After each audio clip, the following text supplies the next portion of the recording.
அனைவருக்கும் வணக்கம். மும்பையிலிருந்து அகில பாரத பறையர் சாம்ராஜ் சார்பாக என் ஒடுக்கப்பட்ட மக்கள் மட்டுமல்லாமல் பொருளாதார ரீதியில் விளிம்புநிலை மக்களுக்கும் எம்பிசி மக்களுக்கும் அனைவருக்குடைய மனித நேயம் மிக்க மனிதர்கள் அனைவருக்கும் என் அன்பான வேண்டுகோள். தமிழ்நாட்டில் நடைபெறுகின்ற தேர்தல் களத்தில் ஜனநாயக ரீதியாக மக்களை நடத்துகின்ற அரசியல் கட்சிகளுக்கு உங்களுடைய பொன்னான வாக்குகளை செலுத்தி பெருவாரியான வெற்றியை தாருங்கள். நமக்குள் தமிழ் என்றால் ஒட்டுமொத்த தமிழ் மக்களும் ஒன்றாக இணைந்து நிற்போம். ஆனால் நமக்குள் ஜாதியை உள்வாங்கின்ற பொழுது ஜாதியாக பிரிந்து நின்று நாம் தனித்தனியாக இருப்பதால் நமது பலத்தை இழந்து இருக்கிறோம், நமது வலுவை இழந்து இருக்கிறோம், நமது ஓட்டு உரிமையை இழந்து இருக்கிறோம். எங்கிருந்து வந்தவர்கள் முருகன் கோவில் பாரத் மாதா ஜெய் என்கிறார்கள், மாரியம்மன் கோயிலுக்கு போயிட்டு பாரத் மாதா ஜெய் என்கிறார்கள். நம் பாரத் மாதாவுக்கு அன்னை என் தேச அன்னைக்கு நாங்கள் விரோதிகள் அல்ல. தேசத்துடைய நலனுக்காக நாம் என்றென்றும் உயிரையும் தியாகம் செய்வோம். ஆனால் அதற்கான இடம் பொருள் இருக்கிறது. முருகன் கோயிலுக்கு போனால் நாம் வெற்றிவேல் முருக்குன்னு அரோகராம்போம். தமிழ் நமது உயிர் மூச்சு, தமிழ் எங்கள் கடவுள் திரு முருகன் அறுவர். மார்மீனுக்கு போனாலும் என் தாய் குலத்தாயாக நாம் கும்பிடுகின்ற பொழுது அன்னை மாரியம்மாளுக்கு ஜெய் என்போம். தமிழகத்தில் இருக்கின்ற ஒவ்வொரு கடவுளுக்கு எந்த கடவுள் கோயிலுக்கு சென்றாலும் அந்த கோயில் பெயரை சொல்லியே நாம் வாழ்த்துக்களையோ முழக்கங்களை எழுப்புவோம். ஆனால் எங்கிருந்து வந்த ஒரு கும்பல் தமிழ் மக்களுக்குள் அரசியலை அதிகாரத்தை பூக்க வேண்டும், தமிழ் மக்களுடைய மூளையை மலிங்கடிக்க செய்ய வேண்டும், ஜாதி ரீதியாக மத ரீதியாக சண்டை போட்டு கொண்டு இவர்கள் வாழ்வினை இழந்து நடுத்தருள் நிற்க வேண்டும் என்ற எண்ணத்தில் செயல்படுகிறார்கள். அதற்கு உடந்தையாக ஜாதி வெறி பிடித்தவர்கள், மதம் வெறி பிடித்தவர்கள். காரணம், தமிழனுக்கு ஜாதியும் கிடையாது, மதமும் கிடையாது. ஏன்னா இந்து மதங்கிறது தமிழ் அகராதியில் இல்லை. அதனால் அவங்க இந்துன்னு சொல்ல மாட்டோம். நாம் சிவபெருமானை வழிபடுறவங்க இருக்காங்க. நிறைய பேர் அவங்கவுங்க ஒரு அதாவது சிவகோத்திரம் அப்படின்னு சொல்லுவாங்க. ஒவ்வொரு கோத்திரங்களும் வழிபடுறவங்க இருக்காங்க. ஆனால் யாரும் மாட்டு சமூகத்தையோ நம்ம மாட்டு தெய்வத்தையோ நம்ம குறைவாக எண்ணுவதில்லை. ஆனால் இந்த ஒட்டுமொத்த தமிழ் மக்களுக்கும் வருஷத்துக்கு ஒரு ட்ரிப்பு சமட்டியை கொண்டு மூளையில் மண்டையில் அடிக்கிற மாதிரி ஒரு திருவிழா வருது. அந்த திருவிழா என்னென்னா ஆடி பெருக்கு. நம்முடைய சாத்தான் கோயிலை கும்பிடுவோம். வருஷத்துக்கு ஒரு முறை நம்ம நம்முடைய சாஸ்தாவை கும்பிடுவோம். அந்த சாஸ்தாவுக்கு நீங்கள் கோயிலுக்கு போனீங்கன்னா ஒரு சாஸ்தா கோயிலில் போய் பார்த்தீங்கன்னா நாடார், தேவர், பறையர், பல்லர், கோனார், பிள்ளைவாள் எல்லா சமூகமும் அதில் நிற்கும். ஆளுக்கு ஒரு ஜாதின்னா ஆளுக்கு ஒரு சாஸ்தாலாடா இருக்கணும். சாஸ்தாங்கிறது ஒரு குடும்ப தெய்வம். அந்த குடும்ப தெய்வத்தில் நாடருக்கு என்ன வேலை, பறையருக்கு என்ன வேலை, தேவருக்கு என்ன வேலை, பல்லருக்கு என்ன வேலை, அப்போ பிள்ளைவாளுக்கு என்ன வேலை? நீங்கள்லாம் ஒவ்வொரு ஜாதி, நீங்கள் எல்லாம் ஆண்ட ஜாதினா ஒவ்வொரு ஆண்ட ஜாதிக்கு ஒரு ஆண்டாண்ட சாஸ்தா கோயில் தான் இருக்கணும். அது எப்படி ஒரு சாஸ்தாவில் எல்லோரும் ஒன்றா நிற்கிறோம்? சாஸ்தா குலதெய்வங்கிறோம். குலதெய்வம்னா என்ன? குடும்ப தெய்வம். குடும்ப தெய்வம்னா என்ன? நாமெல்லாம் ஒன்று. அப்போ நாம் எப்படி பிரிஞ்சோம்? அது வாய்ப்பு இருக்குது. ஏன்னா ஒரு மனுஷன் குறைஞ்சது ஒரு தலைமுறை 5 தலைமுறைக்கு ஒரு பக்கம் வாழ்ந்த வரலாறு இல்லை. ஏன்னா அப்படி இருந்திருந்தால் நீ காடு ஊராக இருக்காது. ஏன்னா ஊராக இருந்திருக்கும், காடு காடாக தான் இருந்திருக்கணும். ஏன்னா மனிதனுடைய வளர்ச்சியானது இடம்பெயர்ந்து பொழைப்பு சார்ந்து ஒவ்வொரு இடம் சார்ந்து போகிறதுனால அந்த நம்ம மாறக்கூடிய இடத்துல நம்மளுடைய சூழ்நிலையை ஏற்ப நம்ம மனுஷரும் அங்கே உள்ள எந்த மெஜாரிட்டி இருக்கோ அங்கே போய் ஒன்று இருந்துக்கிட்டதும், அங்கே பழகிக்கிட்டதும், அவங்க பொண்ணு எடுத்துக்கிட்டதும், பொண்ணு கொடுத்துக்கிட்டதும், அப்போ அது ஜாதியாக டைவர்ட் ஆகி போச்சுன்னா, நான் ஒரு பறையர் சமூகம் ஒரு மறவராகவும், ஒரு பறையர் சமூகம் ஒரு நாடாராகவும், ஒரு பறையர் சமூக கோணராகவும் மாறுது. ஆனால் ஏன் அந்த பறையர் சமூகம் மட்டும் சொன்னேன்னா, இது பறையர் குடி தான் தமிழ் குடி. பாணன், பறையன், குடும், கடம்பன் அந்த அந்த 4 குடிகளுக்கு கீழே தான் எல்லாமே மாறும். ஏன்னா சத்திரியன்னு சொல்கிறாங்க. சத்திரியன்னு யாரும் இல்லை அப்படிங்கிறாங்க. ஏன்னா இந்த இந்து தர்மத்தை, இந்து கோயிலை, ராமரை நேசிக்கிறவங்களுக்கு நாம் உண்மையான வேண்டுகோள். ஏன்னா பரசுராமர் கோபப்பட்டு சத்திரியனையே உலகத்தில் இல்லாமல் அழிச்சிட்டாங்க அப்படிங்கிறது வரலாறு சொல்கிறது. நம்ம இந்து புராணத்தை நம்ம நம்பினோம்னா அதையும் நம்பத்தான் செய்யணும். அப்போ நீங்கள் சத்திரியர்கள்லாம் அழிச்சிட்டேன்னா அப்போ சத்திரியருக்கு அப்புறம் வாபஸ் எங்கேருந்து சத்திரியன் வந்தான்? தீயிலேருந்து பிறந்தான், எங்கே கரண்ட்லேருந்து பிறந்தான், எங்கே மண்ணிலேருந்து பிறந்தான்னு கேள்வி வரும் இல்லையா?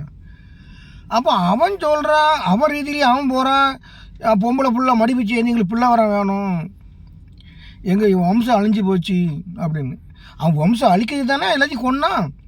அவன் எப்படி பிள்ளை வரம் கொடுத்துருப்பான்? அதுக்கு அவன் ஒரு போடுதான் பிள்ளை வரம் அந்த ஆரன்னு அவன் தந்தா. அவன் நமக்கு யார்? அப்போ நம்ம பொன் பிள்ளைகள் என்னவா ஆகுறாங்க? வேசியா? பிராமணனுக்கு வேசியா நின்று அவளுக்கு படுக்கை விரித்து அவங்கள்ட்ட பிறந்த பிள்ளை தான் நாங்கள் சத்திரரா? அப்படி ஆக வாய்ப்பே இல்லைல்ல. அப்போ அது போயிட்டு அது திருப்பி வாதம். அப்போ உண்மையிலே சத்திரங்க யாரும் கிடையாது, யாரையும் அழிக்கும் செய்யலை, அதுதானே உண்மை. அப்போ இங்கே இந்த மண்ணில் பிறந்தவங்க இன்றைக்கி ஒரே ஜாதிக்குள்ளே, ஒரு தேவர ஜாதிக்குள்ளேயே ஒரு ஜாதிக்குள்ளே எடுத்துக்கிடுவோமே. பணக்காரன் ஏழை இருக்கான். பணக்காரன் ஏழை தீண்டுறதே கிடையாது, பொண்ணு கொடுக்குறதும் கிடையாது. ஏன்னு கேட்டால் அவன் கீழ் ஜாதிங்கிறான் அவனை. ஏன்னா ஒரு ஜாதிக்குள்ளே ஒரு கட்டமைப்பு. வசதி படைத்தவன், கல்வியால் உயர்ந்தவன் மேல் ஜாதி. அப்போ ஒரு குடும்பத்தில் ஒரு அண்ணன், தம்பி, சித்தப்பா, பெரியம்மாக்கு ஒரு 7-8 பேரில் ஒரு 2 பேர் 3 பேர் தன்னுடைய வசதி வாய்ப்பு கல்வியை பெற்ற பேரும் அவன் மேல் ஜாதியாக மாறி தான் முக்கியம் கீழ் ஜாதியாக மாறுது. ஆகச்சு மட்டும் நம்ம அண்ணன் தம்பிங்க தான் சாத்தான் வழிமுறை நமக்கு விரும்புது, சாஸ்தா வழிமுறையை நமக்கு விரும்புது, நமக்கு உணர்த்துது. ஆனால் நம்ம தமிழை யாரும் அதை பற்றி புரிஞ்சுக்கிடவும் இல்லை, தெரிஞ்சுக்கிடவும் இல்லை. அவன் மட்டும் அந்த என்னமோ வருஷத்துக்கு ஒரு நாள் பங்குனி உத்திர அன்னைக்கு சாஸ்தாவை கும்பிடணும்னு எங்கே இருந்தாலும் சரி பறந்து அவன் தெய்வத்தை வணங்குறான். அதில் ஒரு நுணுக்கம் என்னென்னா, எல்லா கோயிலையும் புடிமண் எடுத்துக்கொண்டு போட்டுடலாம், அங்கே சாமி வந்துடுவார். ஆனால் சாஸ்தா கோயிலை மட்டும் புடிமண் எடுத்து போக முடியாது. ஏன்னா அவர் சொல்கிற கண் ஒன்று தான், நீ எங்கே வேணாலும் போ, வனத்தில் மேயி எங்கேனாலும் போ, ஆனால் ஒரு நாள் என்கிட்ட என்னை நில்லு, எப்போ என்னை பாரு, என் குலதெய்வமாக நில்லு அப்படிங்காரு. அதனால தான் சாஸ்தாவுக்கு எங்கே புடிமண் எடுத்து போட முடியாது. சரி, சுடலம் உண்டான் சாமி எல்லாருமே ஆடுறோம். தமிழுக்கு எல்லா ஜாதியுமே சாமி ஆடுறான். அது ஒரு குறிப்பிட்ட ஜாதியினுடைய சாமியாக இருந்தால் அடுத்த ஜாதிக்கு போகக்கூடாதுல்ல. அது என்ன வெக்கக்கட்ட சாமியா? அது மானக்கட்ட சாமியா? அது இல்லை. ஏன்னா அவன் தான் குலதெய்வம். ஆக தமிழ் மக்களுடைய எல்லாமே ஓர் உயிரினம். நாங்கள் தமிழர்கள் ஆதி குடிகள், தமிழ் குடிகள், பூர்வீக குடிகள். வேணும்னா ஜாதி பிரித்து குழுவாக வச்சுட்டு போங்க. ஆனால் எவனோ வடக்கிருந்து தமிழனை முட்டாளாக்கி சண்டல் தொடரணும்னு நினச்சா அது நம்ம அந்தளவுக்கு முட்டாளாக இருக்கும். தமிழ் மக்கள் வந்தவரை வாழ வைத்த பூமி நம்ம பூமி, அடுத்த வாழ்கிறதுக்கு வாழ்க்கை சொல்லிக் கொடுத்த பூமி நம்ம பூமி. நமக்கு அவன் ஜாதி மதத்தை பூத்து சண்டெழுத்து விட்டு வேடிக்கை பார்க்க நினைக்கிறான், அவன் ஆட்சியால் நினைக்கிறான். ஆனால் அவன் எங்கே வந்தாலும் சரி அவங்களோட சேர்ந்த ஜெவனையும் அழிச்சு போடுவான். அதுதான் தர்மம். அவனோட தர்மம் அதுதான். கூட்டி கொண்டு போய்ட்டு முதல்ல அவனுக்கு சாப்பாடு கொடுத்து முதல்ல உட்கார வச்சு குத்துறது தான் அவனுடைய தர்மம். ஆனால் தமிழன் தர்மம் அப்படி இல்லைல்ல. நேருக்கு நேரம் மோதி நெஞ்சில் அருவா விட்டு வாங்குறதும் ஈட்டி குத்து வாங்குறதும் தமிழனுடைய பண்பாடு மரபு. அதான் ராவண சாம்பவர்னு சொல்லிடலாம். சாம்பவர் தனக்கு உயிர் போகும் இந்த சண்டையில் எட்டப்பனாக இருந்து என் தம்பி காட்டி கொடுத்தாலும் சண்டையிலிருந்து பின் வாங்கக்கூடாதுன்னு தெரிஞ்சு சண்டை போட்டான் ராவணன். கும்பகர்ணன் சாம்பவன், அவனுக்கு இந்த சண்டையில் போனால் உயிர் போகும்னு தெரியும், சூழ்ச்சி முறையில் நம்மளை கொல்லுவாங்கன்னு தெரியும். ஆனாலும் உயிர் போகணும்னு போர் புரிஞ்சவன் தான் கும்பகர்ணன் இல்லையா, இந்திரஜித். இதை நான் ஏன் சொல்கிறேன்னா, நமக்கு தெரியும் நம்மளை குத்துறது நம்ம கை வச்சு தான் குத்த போகிறான்னு தெரியும். ஆனாலும் நாம் அதை நினச்சிடும் மறக்கிறோம். இன்றைக்கி அது ஏன்டா இந்த நிலை கொண்டு தேர்தல் தொடங்கி ஏன் நீ ஜாதி வாரியாக போகிறேன்னு கேட்கலாம். நீ உண்மைதான். தேர்தல் காலத்தில் எங்கேருந்து வந்து நம்மளை ஆட்டை போட்டு நம்மளை மைண்டு மூலையை திருக்கி சீட்டு எம்எல்ஏக்கு எம்பிக்குன்னு சீட்டு பேசி நம்ம கோடியை கட்டி கொடுத்தாலும் நம்மளை கூடிய விரைவில் நடுத்தரம் நிப்பாட்டி விடுவாங்க. அதனால் இந்த வார தேர்தலில் தமிழ் மக்கள் உணர்வு உள்ளவர்கள், தமிழகத்தில் வாழ்கின்ற உணர்வு உள்ளவர்கள் தங்களுடைய ஓட்டுகளை பிரிக்காமல், சிந்தாமல், சிதறாமல், அரசியல் வேறு, சினிமா வேறு. சினிமா 2 மணி நேரம் 3 மணி நேரம் பார்க்க முடியும், அதுக்கு மேலே பார்க்க முடியாது. சினிமாவில் ஒரு மனுஷன் 10 பேரை அடிக்கலாம், 100 பேரை அடிக்கலாம். ஆனால் நிஜத்தில் ஒரு மனுஷன் ஒருத்தவங்கிட்ட போராடுறது பெரிய கஷ்டம். படத்தில் எலி கொடுத்த வாசகத்தை வாசிக்கலாமே தவிர, டைலாக் பேசலாமே தவிர உண்மை நடைமுறைக்கு அது ஒத்து வராது. படத்தில் இருந்து நாட்டை ஆண்டவங்களும் இருக்காங்க. ஆனால் அவங்க படத்தை மட்டும் அவங்க சினிமா வைக்காமல் நாட்டுடைய மக்களுடைய வளர்ச்சியை பற்றி சினிமாவில் கொண்டு வந்தாங்க. மக்களை களப்பணியாற்றுறாங்க, அதை சினிமாவிலும் கொண்டு வந்தாங்க, நடைமுறை சினிமாவில் கொண்டு வந்தாங்க. அந்த வகையில் வந்தவங்க தான் எம்ஜிஆர் ராமச்சந்திரன். அவரை போலலாம் யாரும் பண்ண முடியாது. நீ திடீர்னு பூத்த பூவாக ஒரு சிலர் வந்து நான் அதை செய்வேன் இதை செய்வேன்னு சொல்கிறாங்க. நீ அதை செய்வேன் இதை செய்வேன்னு செஞ்சுட்டு போ. நீ திரையுலகத்தில் கோடி சம்பாரித்து அந்த சொத்தை என்ன பண்ணுன? கவர்மெண்ட்டுக்கே நீ டேக்ஸ் கட்டாமல் தானே ஏமாத்தினேன். உன்னுடைய உனக்காக உயிரையும் கொடுத்து பாலாவி செஞ்ச மக்களுக்கு நீ என்ன செஞ்ச? நீ அந்த அந்த திரையுலக சம்பாதிக்க பணத்தை வச்சு என்ன செஞ்ச? எத்தனை குடும்பத்தை நீ காப்பாற்றிருக்க? எத்தனை பேரை நீ வாழ வச்சுருக்கன்னு கேட்டால் ஒன்றும் கிடையாது. ஆனால் திரையுடைய மோகம் தமிழனை வந்து மிக்க மாநிலத்தோடு தமிழை முட்டாளாக இருக்கிறான். ஏன்னா மும்பை, கல்கட்டா, டெல்லியிலலாம், கேரளாலலாம் அந்த ஹீரோவுக்கு பின்னால் ஓட மாட்டான். நம்ம தமிழ்நாடு தான். குஷ்புக்கும் கோயில் கட்டினது தமிழ்நாடு தான். ஆனால் அந்த வகையில் நம்ம ரொம்ப மட்டமாக இருக்கும், திருந்தணும். அதே நேரம் இந்த வார தேர்தலில் மிகப்பெரிய மாற்றத்தை உருவாக்கணும். தமிழ் உணர்வாளர்கள், நான் தமிழன்னு சொல்கிறேன் எவனும் சரி, தமிழ்நாட்டில் உள்ள கட்சிக்கு ஓட்டு போடு. புதுசாக வாய்ப்புக்கானா நீ கொஞ்ச நாளாக மக்கள் சேர்ந்து அப்புறம் உனக்கு நான் வாய்ப்பு தரேன்னு சொல்லுங்கள். புருஷனை விட நடிகை வேணுங்கவள புருஷன்மார் கண்டித்து வைங்க, அப்பா அம்மா கண்டித்து வைங்க பிள்ளைகளை. அதே போல் உண்மையிலேயே திருமாவளவன் அவர்களை வந்து ஒரு சமூக தலைவராக பச்சை குத்துறாங்க, முத்திரை குத்துறாங்க. ஆனால் உண்மை அது இல்லை. இன்றைக்கி ஓபிசி மக்களுக்கும் எம்பிசி மக்களுக்கும் கல்வியில் நிறுத்தி வச்சுருந்த அரசாங்கம், டெல்லி அரசாங்கத்தை, அதாவது மத்திய அரசாங்கத்தில் குரல் கொடுத்து அவங்களுக்கும் பிள்ளைகள் படிக்கணும், டாக்டர் ஆகணும்னு குரல் கொடுத்த திருமாவளவன் அவர்கள். அவர் அனைவருக்கான தலைவர். எல்லா ஜாதியிலும் தலைவர் வந்தால் எல்லோரும் ஏற்றுக்கிடுவாங்க. ஆனால் பறையர் சமூகத்துலேருந்து ஒரு தலைவர் வந்தால் ஏற்றுக்கிட மாட்டானுங்க. ஏன்னா இவருக்கு ஏற்றுக்கிட்டு அவங்கள பின்னால் போகிறதுக்கு உங்களுக்கு ஏதோ தர்மச்சங்கணும். ஆனால் உண்மையாக என்னென்னா, யார் நீதி நேர்மையோ கடைபிடிக்காங்களோ அவங்க மட்டம் தட்டை பார்க்காங்க. ஆனால் உண்மை அது இல்லை. நீங்கள் எவ்வளோ மட்டம் தட்டப்பட்டாலும் வைரம் தான். அந்த வகையில் திருமாவளவன் அவருடைய அரசியல் பயணம் மிகப்பெரிய வெற்றி அடையணும். அவர் நிற்கிற 8 தொகுதியிலையும் அவர் ஆள் காட்டின தம்பி தங்கச்சிகள், அதாவது அவருடைய தம்பி தங்கச்சிகள் அனைவரும் மிகப்பெரிய வெற்றி அடையணும். அது தமிழ்நாட்டு மக்கள் மட்டும் இல்லாமல் தமிழ் வாழ் உணர்வுள்ளவர் அனைவரும் ஒன்றிணைந்து பாடுபடணும். இந்த வாய்ப்பை நாம் தமிழ் மக்கள் அனைவரும் ஜாதி மதம் சோறு போடாது, மனிதனாக தான் வாழ முடியும். எவனுக்கெல்லாம் ஜாதி வெறி பிடிச்சிருக்கோ அவன் ஜாதிக்காரன் உடுத்தின துணியை தான் உடுத்தணும் அப்படின்னு ஒரு நிலைமை வந்தால் அவன் வந்து அம்மனமாக தான் அழைக்கணும்.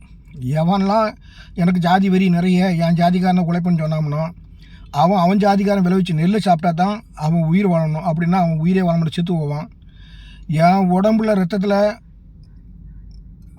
ரத்தத்தில் வந்து எனக்கு ஹாஸ்பிட்டல் படுத்துக்க சொல்ல எனக்கு என் ஜாதிக்காரன் தான் ரத்தம் வேணும்னு இவனாட ஒருத்தன் சொன்னாம்னா அவன் செத்து பணமாவான தவிர உயிர் வாழ முடியாது. ஆக ஜாதி உணர்வு வச்சுக்காங்க, தப்பு கிடையாது உங்கள் சமூக முன்னேற்றத்துக்கு. ஜாதி வெறி அடுத்த அழிக்க பயன்படும். ஆனால் ஜாதி வெறியோடு நம்ம வாழ்ந்தோம்னா நாம் அழிஞ்சு போவோம். நாம் 2 பேரை வெட்டினா 2 பேர் நம்மளை வெட்டுவான். அதில் எந்த தயக்கமும் கிடையாது. நீ அறுவல் எடுத்தால் இன்னொருத்தனா அறுவல் எடுப்பான். அறுவாளுக்கு எந்த ஜாதிக்காரன் அறுவல் எடுத்து வெட்ட தான் தெரியாது, அது எவன் விட்டாலும் வெட்டும். அதனால் ஜாதி வெறியை விட்டுட்டு சமுதாய மக்கள் முன்னேறணும்னா சாதி உணர்வு வச்சுக்காங்க. அந்த சமூகத்துக்கு எல்லோரும் வாய்ப்பு கொடுங்க. அவங்கவுங்க சமூகத்துக்கு வளர்ச்சிக்கு புத்திமதி சொல்லி கல்வி, அறிவு, ஆற்றல், வேலை வாய்ப்பு கொடுங்க. அவங்க முன்னேறட்டும். நீங்கள் படித்தாலேயே உங்கள் சமூகம் முன்னேற்றத்துக்கு நல்ல வழி கிடைக்கும். அது அந்த அந்த மெத்தடை கொண்டு வர கல்வியையும் பொருளாதாரத்தையும் பொதுவாழ்வையும் சமத்துவத்தையும் போதிக்கிற அந்த திருமாவளவன் அவர்களுடைய வேட்பாளர் அனைவரும் வெற்றி பெற வேண்டும். அது மட்டும் இல்லை, கட்சி சார்பாக யார் நின்னாலும் சரி, அந்த நபர் யாருன்னு பாருங்கள். அந்த நபர் 5 வருஷத்துக்கு ஒரு ட்ரிப் நம்ம பணத்தை கொடுத்து ஓட்டு வாங்குறோம், அவனை போடாதுங்க.